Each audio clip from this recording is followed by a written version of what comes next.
shirkaddii Maalin Group oo ka shaqayn jirtay sarrifka lacagaha qalaad muddo ka badan 10 sano ayaa dib u shaqo bilowday kadib khasaaro dhinaca suuqyada sarrifka oo shirkaddan iyo shirkado kale oo heer caalami ah ay wajaheen sanadkii tagay ee 2020 shirkaddan oo qaab casri ah u shaqayn jirtay lahaydna macaamiil tiro badan ayaa dib u soo noqotay iyadoona aad loo sii hormariyay maamul ahaan iyo qalab ahaanba oo Maalin Group oo horey loogu bartay hufnaan iyo hawlkarnimo ayaa dib u shaqo bilowday 1 July sanadkan 2020 sida maamulka shirkadu ay ka iclaamiyeen xaflad si heer sare loo soo agaasimay oo ka dhacday caasimadda Nairobi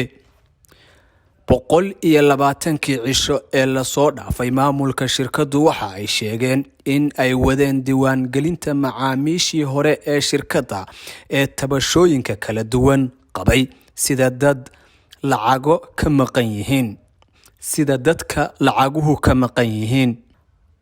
maamulka Maalin Group oo khudbado kala duwan ka jeediyay intii ay xafladu socotay laakiin dhammaan khudbadahaas biyo dhacoodu u ahaa dib u hawlgelida shirkadda iyo xalinta tabashooyinka macaamiishoodii hore intii ay xafladu socotay maamulka shirkaddu waxa ay sheegeen in ay isku raaceen oo ay diyaar u yihiin in ay qanciyaan macaamiishoodii hore tabasho noocay rabtaba ha ahaatee ee ay qabaan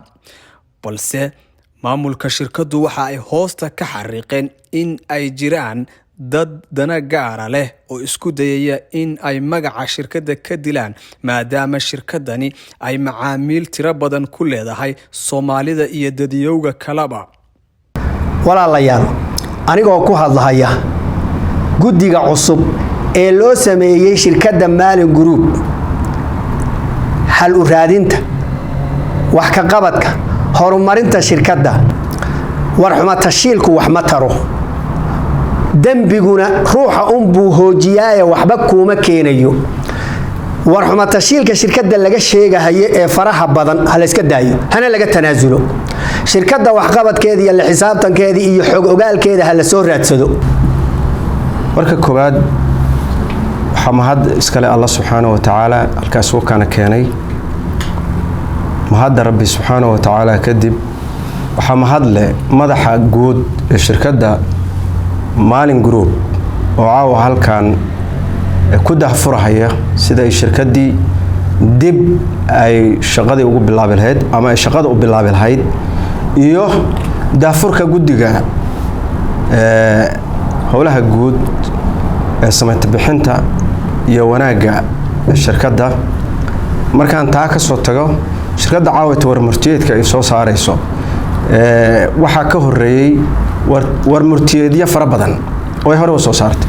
laga bilaabo sanadkii hore October ilaa maantayto waana joogna 30ka bisha June warmartiyeedaas dhamaantood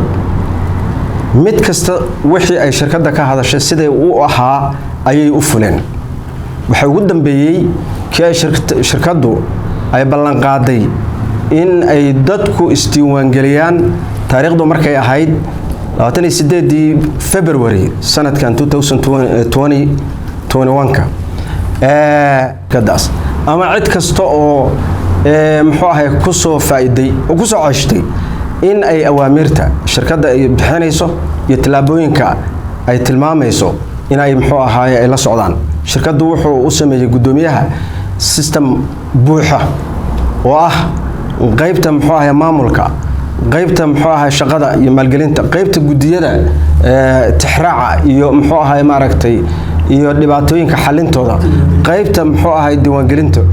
iyo qaybta cabashada iyo muxuu ahay dhibaatooyinka maaragtay shirkadda soo food saara ha noqoto qaybta sharciyada ha noqoto qaybta auditorka iyo xisaabaadka waxa soo dhan aad buu ugu mahadsan yahay caawa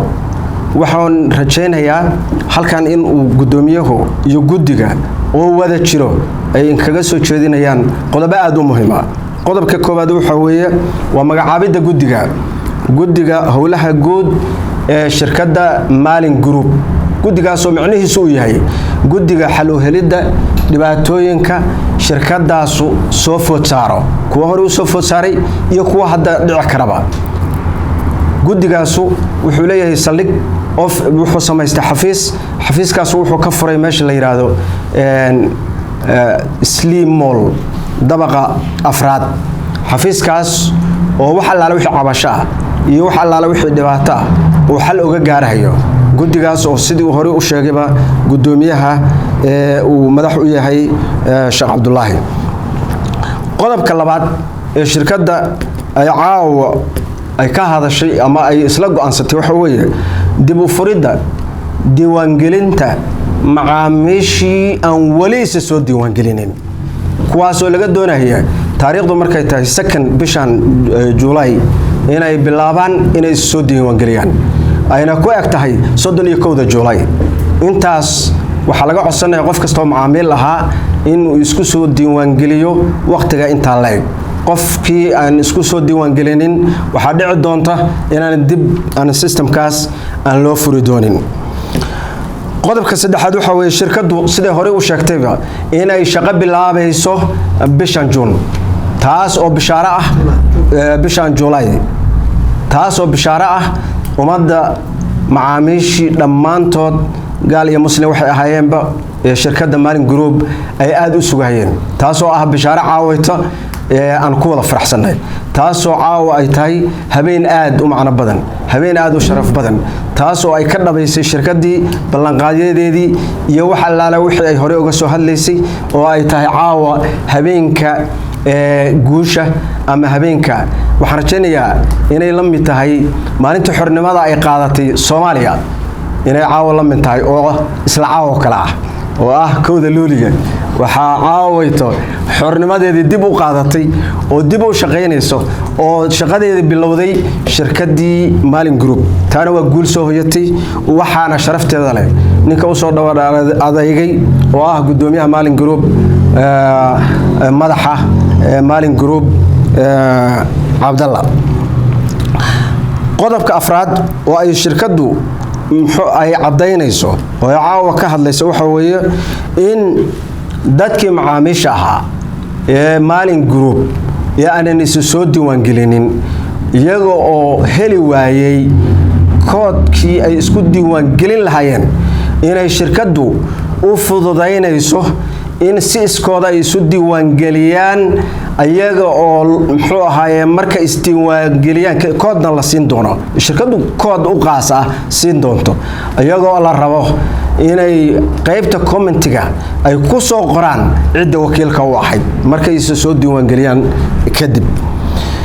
waxaan idin rajaynayaa guushaas oo noo wada dhalatay guushaas oo macaamiishii u soo hoyatay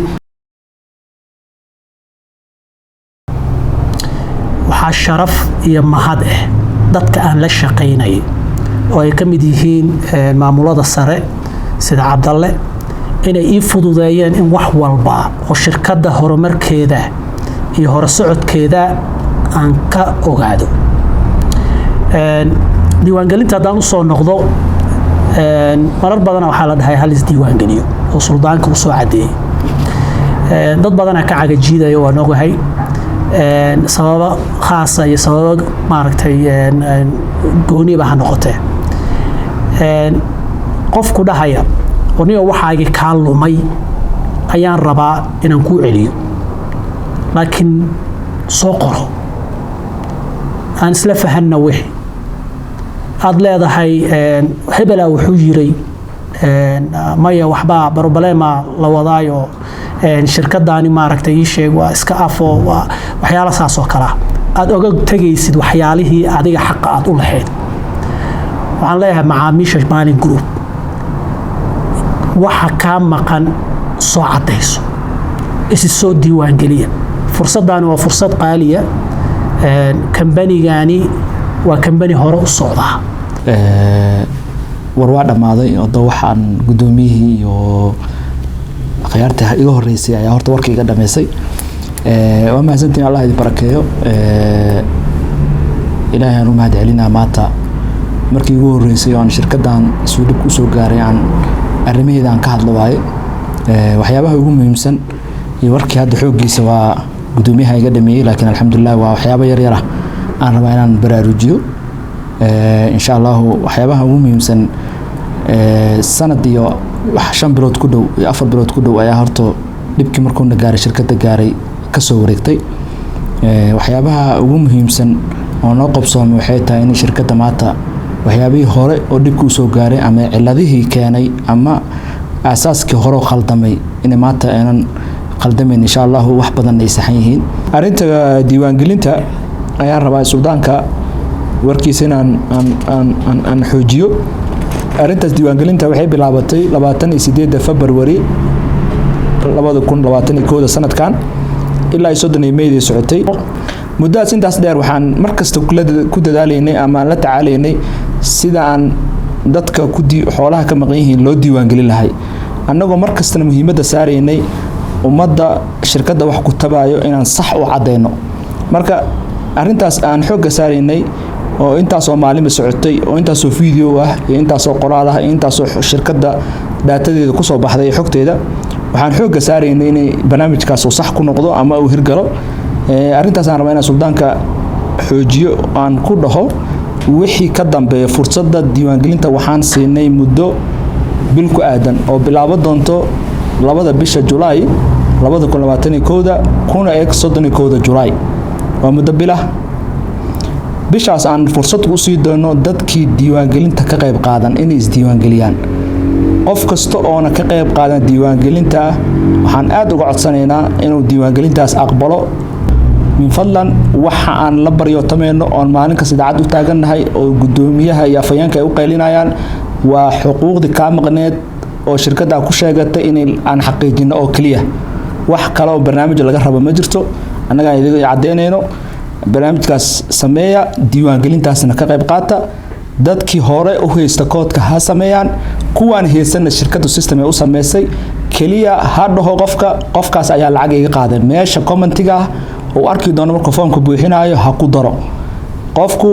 ha ka hadlo qaababkii laga rabay oo kaliya fiidiyoya jiro gudiga ay sii doono xafiisa laga furay Kenya Nairobi uu ka furan yahay xafiiskaas Slim Walburilla uu ka furan yahay xafiiskaas booqda website-da iyo emailada iyo telefoonada kala xiriir leedahay shaashada aad liis saar doona idaacada ay soo sheegi doonto barnaamijkaas waxaan jecelnaa lahayn inay barnaamijkaas dadku u dhuglaadaan aqbalaan awaamirta aan idinka codsanayna noo sameeyeen qodobka ugu muhiimsan oo aan rabaa inaan ku soo khatimo waxay tahay waxa loo baahan yahay tanaasul waxa loo baahan yahay isku sabar waxa loo baahan yahay isxilqaamid waxa loo baahan yahay in arinta culus macaamiisha iyo shirkadda iyo gudigeedaba inay u dhabar adeegaan